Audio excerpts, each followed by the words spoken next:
स्वागत है दोस्तों आप सभी का आपके अपने YouTube channel RK with education पर। दोस्तों आज हम बाल विकास और शिक्षा शास्त्र की जो अपनी टॉपिक वाइज प्रश्नोत्तरी चल रही थी उसके भाग 28 में 25 प्रश्नों पर चर्चा करने वाले हैं। पिछले दो भागों में हमने 25 प्रश्नों पर चर्चा की है तथा इस भाग में भी हमने 25 प्रश्न लिए हैं। ये सारे प्रश्न जो रीट परीक्षा है और सेकंड ग्रेड फर्स्ट ग्रेड आदि के लिए हैं वो महत्वपूर्ण होने वाले हैं और ये परीक्षा में बार बार पूछे गए जो प्रश्न है वो पिछले साल के जो प्रश्न है वही प्रश्न है इसके अंदर लिए हैं। तो यदि आप इन प्रश्नों की पीडीएफ चाहते हो तो आप हमारे टेलीग्राम चैनल है आरके विद एजुकेशन उसको ज्वाइन जरूर कर सकते हो।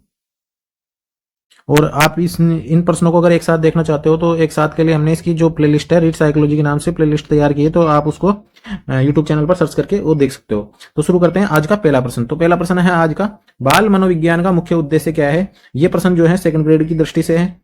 ऑप्शन एक दे रखा है क्योंकि बाल मनोविज्ञान बाल मनोविज्ञान उसमें भी है, सेकंड ग्रेड में भी है और रीट में भी है। रीट में तो कह रही लेकिन सेकंड ग्रेड में भी कभी कभी ऐसे प्रश्न पूछ लिए जाते हैं। तो प्रश्न एक दे रखा है इसका, बाल मनोविज्ञान का मुख्य उद्देश्य क्या है। ऑप्शन एक दे रखा है शिक्षा में सुधार। ऑप्शन दो दे रखा है बालकों की समस्याओं को समझना। ऑप्शन तीन दे रखा है बालकों की सामाजिक स्थिति को समझना। ऑप्शन चार दे रखा है सभी। और ऑप्शन पांच दे रखा है अनुत्तरित प्रश्न। तो बाल मनोविज्ञान का जो मुख्य उद्देश्य है शिक्षा में सुधार भी है, बालकों की समस्याओं को समझना भी है, बालकों की सामाजिक स्थिति को समझना है। तो इसका सही आंसर रहेगा ऑप्शन नंबर डी।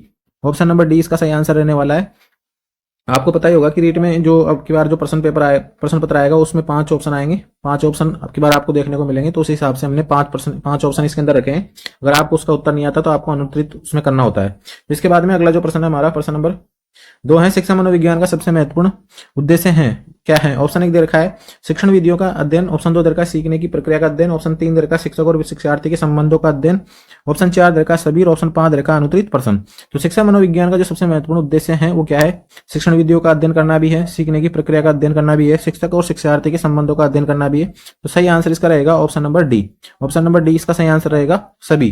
भाई शिक्षण विधियों का अध्ययन शिक्षक के लिए जरूरी है, सीखने की प्रक्रिया का अध्ययन भी हम करेंगे उसके अंदर, शिक्षक और शिक्षार्थी के संबंधों का अध्ययन, ये सारी चीजों का जो अध्ययन किया जाता है वो किसमें किया जाता है, शिक्षा मनोविज्ञान में किया जाता है।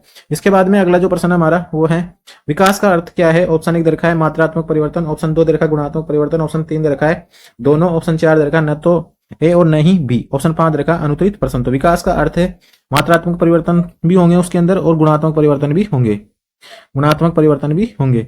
मात्रात्मक में जैसे वृद्धि हो गई तो वृद्धि क्या है, वृद्धि विकास का ही भाग है। तो वृद्धि मात्रात्मक हो गई और विकास क्या हो गया, गुणात्मक हो गया। तो वृद्धि और विकास दोनों एक दूसरे के पर्यायवाची तो इनको नहीं बोल सकते लेकिन एक दूसरे के ही भाग है। एक दूसरे के भाग इस प्रकार है कि इसको कैसे बोलेंगे, इसका जो कथन आएगा वो आएगा वृद्धि किसका भाग है, वृद्धि विकास का ही भाग है। वृद्धि किसका भाग है, वृद्धि विकास का ही एक भाग है, एक भाग है। यानी कि वृद्धि किसमें सम्मिलित है, विकास में सम्मिलित है। और वृद्धि होती है मात्रात्मक और विकास होता है गुणात्मक। तो मात्रात्मक और गुणात्मक दोनों परिवर्तन जो होंगे वो होंगे इसके अंदर। विकास का जो सही अर्थ है उसमें मात्रात्मक परिवर्तन भी होंगे और गुणात्मक परिवर्तन भी होंगे। जैसे बालक की लंबाई में वृद्धि होती है और उसका जो मानसिक जो डेवलपमेंट होता है वो विकास के अंदर आएगा। यानी मात्रात्मक भी हो रहा है और गुणात्मक भी हो रहा है। तो सही आंसर इसका रहेगा ऑप्शन नंबर सी। इसके बाद में अगला प्रश्न हमारा, कोहलबर्ग ने नैतिक विकास के कितने चरण बताए। ऑप्शन एक दे रखा है 3। ऑप्शन दो दे रखा है 6। ऑप्शन तीन दे रखा है 4। ऑप्शन चार दे रखा है 5। ऑप्शन पांच दे रखा है अनुत्तरित प्रश्न। तो कोहलबर्ग का एक नैतिक विकास सिद्धांत है। इसको हमने अभी तक प्रश्न इसके ज्यादातर किए नहीं है लेकिन इस बार ले लिया है इसको एक प्रश्न को। तो नैतिक विकास की जो इन्होंने अवस्थाएं बताई है वो अवस्थाएं बताइए 3। कितनी अवस्थाएं बताइए, 3 अवस्थाएं बताइए। एक तो बताइए पूर्व परंपरागत, एक बताइए परंपरागत और एक बताइए उत्तर परंपरागत। ये 3 अवस्थाएं इन्होंने बताई है और तीनों के प्रत्येक के 2-2 चरण इन्होंने बताए।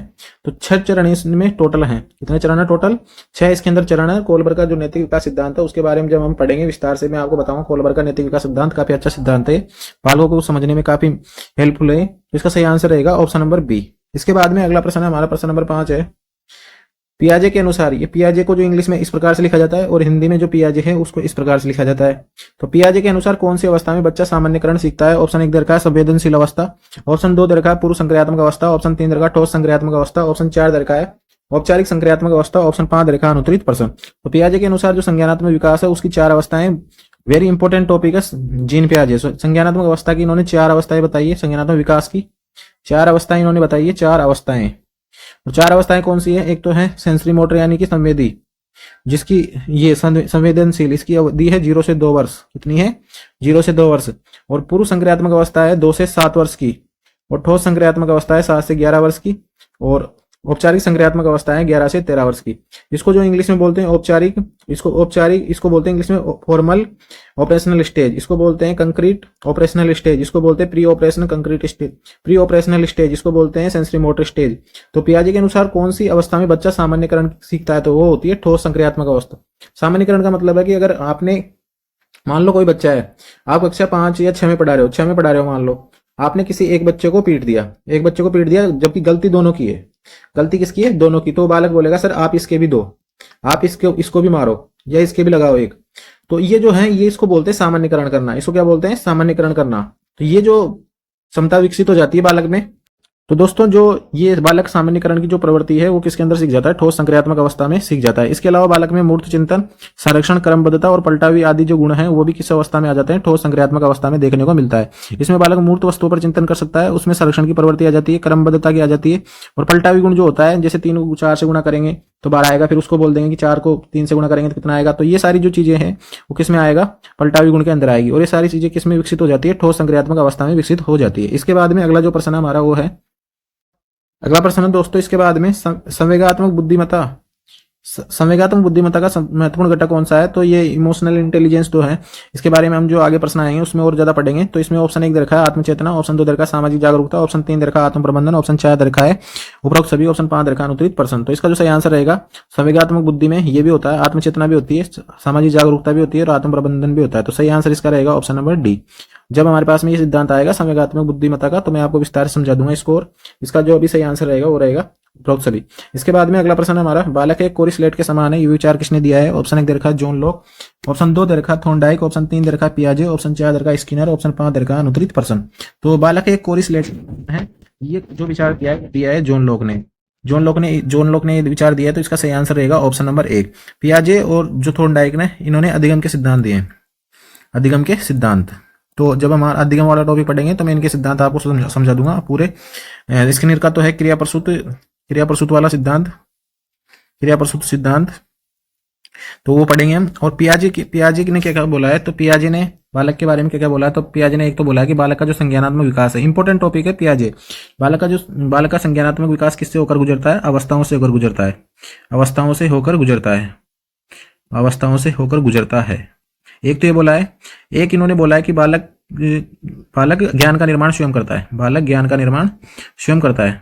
निर्माण कौन करता है? स्वयं करता है वो। और बालक को क्या बोला है इन्होंने? नन्ना वैज्ञानिक। बालक को नन्ना वैज्ञानिक इन्होंने बोला है, नन्ना वैज्ञानिक। इसके अलावा बालक अपने परिवेश के साथ भौतिक अनुभव के साथ सीखता है, परिवेश के साथ भौतिक जो अनुभव है उसके साथ सीखता है। तो इसका जो सही आंसर रहेगा वो रहेगा जॉन लॉक। एक हमारे जो वैज्ञानिक है, करो एंड करो, उसकी परिभाषा में आपको बता देता हूँ, करो एंड करोगी कि बालक की जो 20वीं शताब्दी जो है वो बालक की शताब्दी है। 20वीं शताब्दी किसकी शताब्दी है? बालक की शताब्दी है। तो ये कुछ इंपॉर्टेंट परिभाषाएं हैं, इनको आप याद रखें और याद भी रह जाएगी, ऐसी कोई बड़ी बात नहीं है।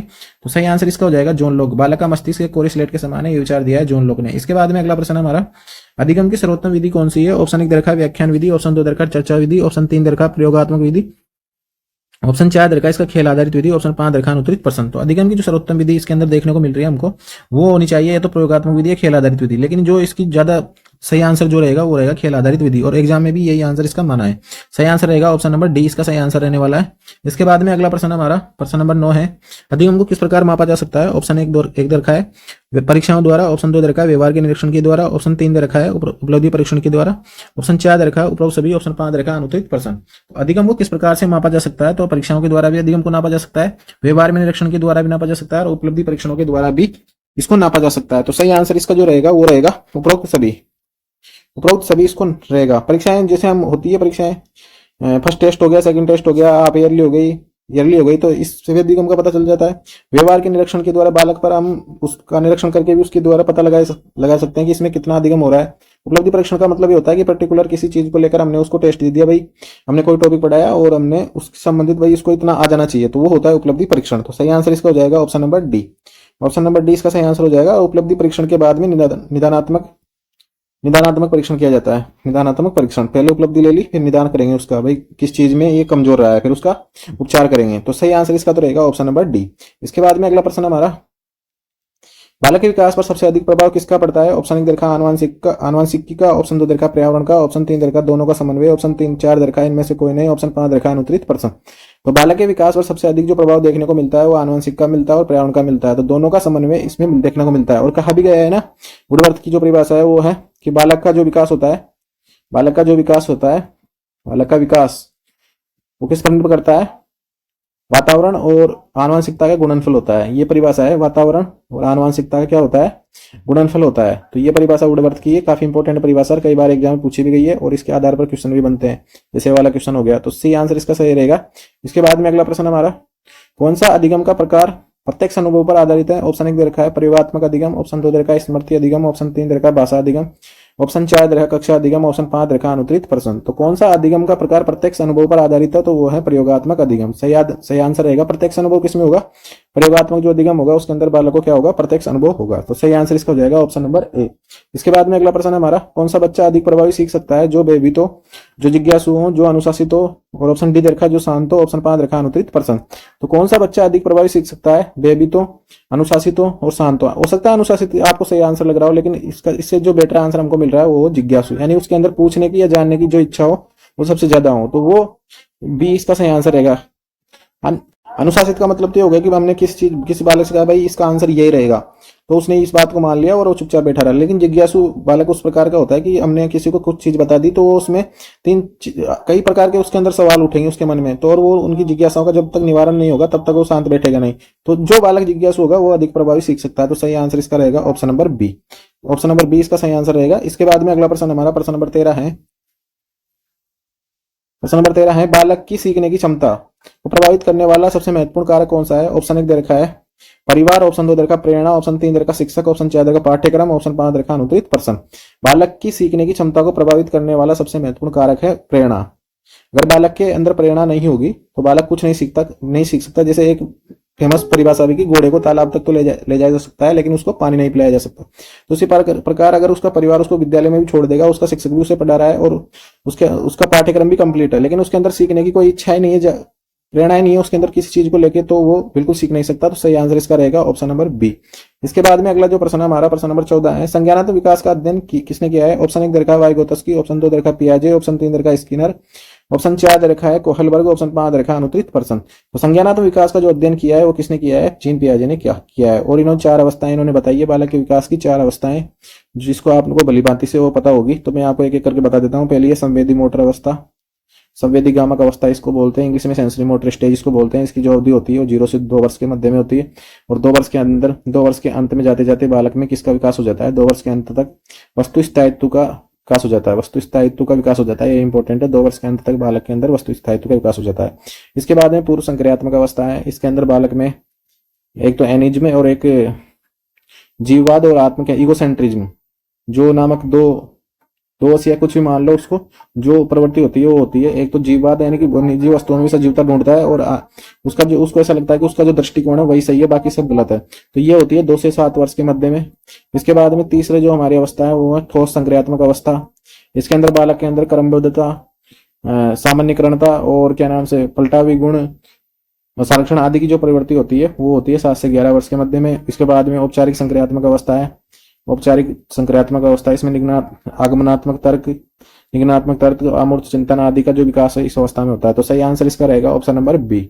इसके बाद में अगला प्रश्न हमारा प्रश्न नंबर 15 है, सकारात्मक पुनर्बलन किस प्रकार प्रभाव डालता है? ऑप्शन 1 दे रखा है सीखने को प्रोत्साहित करता है, ऑप्शन 2 दे रखा है सीखने को हतोत्साहित करता है, ऑप्शन 3 दे रखा है सीखने पर कोई प्रभाव नहीं डालता, ऑप्शन 4 दे रखा है इनमें से कोई नहीं, ऑप्शन 5 दे रखा है अनुत्तरित प्रश्न। तो सकारात्मक पुनर्बलन हो या नकारात्मक पुनर्बलन हो, दोनों ही तरीके में क्या होता है? सीखने को प्रोत्साहित करता है। नकारात्मक पुनर्बलन हो, नकारात्मक शब्द का मतलब ये नहीं है कि यहाँ पे नकारात्मक चीजें मिलेगी। नकारात्मक पुनर्बल शब्द जो आगे जुड़ा हुआ है इसका मतलब है कि सकारात्मक 2 प्रकार का होता है। एक पुनर्बलन, पुनर्बलन 2 प्रकार का होता है, एक तो सकारात्मक प्रकार का और एक नकारात्मक प्रकार का, और दोनों ही सीखने को प्रोत्साहित करते हैं। तो सही आंसर इसका हो जाएगा ऑप्शन नंबर ए। इसके बाद में अगला प्रश्न हमारा प्रश्न नंबर 16 है, पियाजे के अनुसार बच्चे किस अवस्था में प्रतीकात्मक सोच का विकास करते हैं? ऑप्शन 1 दे रखा है पूर्व संक्रियात्मक अवस्था, ऑप्शन 2 दे रखा है ठोस संक्रियात्मक अवस्था, ऑप्शन 3 दे रखा है औपचारिक संक्रियात्मक अवस्था, ऑप्शन 4 दे रखा है संवेदनशील अवस्था, ऑप्शन 5 दे रखा है अनुत्तरित प्रश्न। तो पियाजे के अनुसार बच्चे किस अवस्था में प्रतीकात्मक सोच का विकास करते हैं? तो ये रहेगी पूर्व संक्रियात्मक अवस्था। सही आंसर इसका हो जाएगा ऑप्शन नंबर ए। प्रतीकों की अवस्था भी इसे बोला जाता है। प्रतीकों की अवस्था भी इसको बोला जाता है। सही आंसर इसका रहेगा ऑप्शन नंबर ए। इसके बाद में अगला प्रश्न हमारा प्रश्न नंबर 17 है, भय आधारित शिक्षण का सबसे बड़ा दोष क्या है? ऑप्शन 1 दे रखा है भय का बढ़ना, ऑप्शन 2 दे रखा आत्मविश्वास घटाना, ऑप्शन 3 दे रखा रचनात्मकता में कमी लाना, ऑप्शन 4 दे रखा है सभी, ऑप्शन 5 दे रखा अनुत्तरित प्रश्न। मान लो कोई टीचर है जो बालकों को एकदम डरा के रखता है और बालक डर के मारे चुपचाप उसी क्लास में बैठे रहते हैं, तो उसमें होगा क्या? उस बालकों का भय बढ़ जाएगा, आत्मविश्वास उन्हें घट जाएगा। आत्मविश्वास घट जाएगा मतलब वो किसी भी चीज को पूछने से वो डरेंगे और वो लगेगा शायद कि सर हमको पीट देंगे या कुछ बोल देंगे या मानसिक शोषण, इस प्रकार की जो चीजें हैं वो बालक के मन में आ जाती है, मनोग्रंथियां उसके अंदर बनने लग जाती है। रचनात्मकता में तो कमी आएगी क्योंकि जितना वो पढ़ाएगा टीचर उतना ही वो सीखना चाहेगा और जो भी जबरदस्ती मतलब भय बढ़ जाएगा उसके। तो सही आंसर इसका रहेगा ऑप्शन नंबर डी, इसका सही आंसर रहेगा। इसके बाद में अगला प्रश्न हमारा प्रश्न नंबर 18 है, शिक्षक के लिए